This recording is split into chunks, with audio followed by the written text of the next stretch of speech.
Enfin de retour sur le sable corse qu'ils ont foulé voilà 70 ans en libérateurs.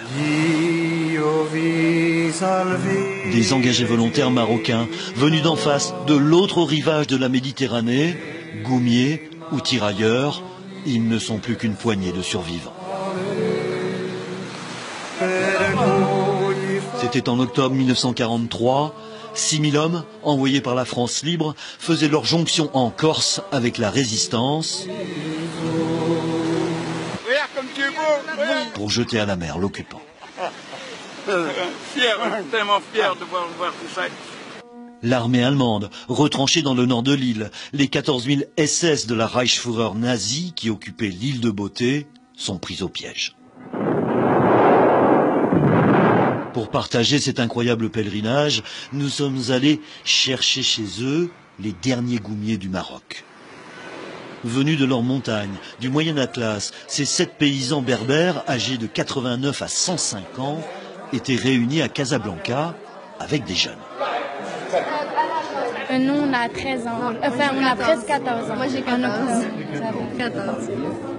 Ouais. Donc, ça fait une grosse différence. Hein. Lui au début du siècle et nous à la fin du siècle. Car c'est tout le souci des organisateurs, le ministère des anciens combattants français. Garantir la transmission de la mémoire de cette page d'histoire méconnue. À l'ouvrage, les élèves marocains ou français du lycée Bioté, un lycée français où l'on enseigne l'arabe. Le monsieur a beaucoup d'expérience, il me racontait des anecdotes. Voilà. Il me disait qu'il y avait un froid très dur, qu'il souffrait beaucoup. Et il me disait qu'il était souvent changé de régiment. À l'aéroport de Rabat, le ministre délégué de la Défense, chargé des anciens combattants, Kader Arif, est venu chercher les goumiers. Mais pas n'importe comment, avec l'avion personnel du président de la République, tout un symbole.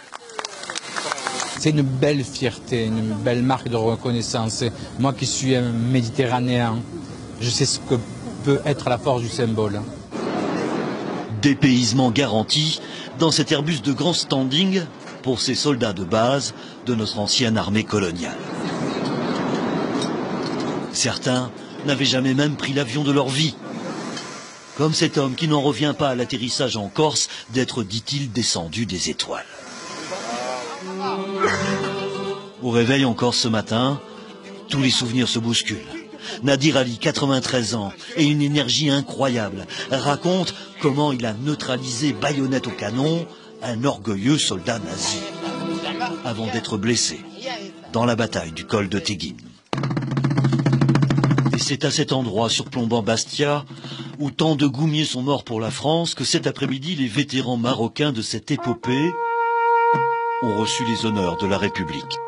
Car là-bas, à Saint-Florent, face à la mer d'où ils sont venus, reposent depuis 70 ans en terre de France leurs frères d'armes, ces vaillants goumiers que l'on appelait alors les indigènes.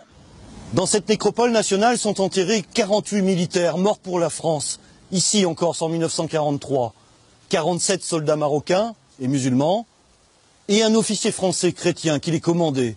Il a souhaité être enterré aux côtés de ces hommes, sans aucun signe distinctif.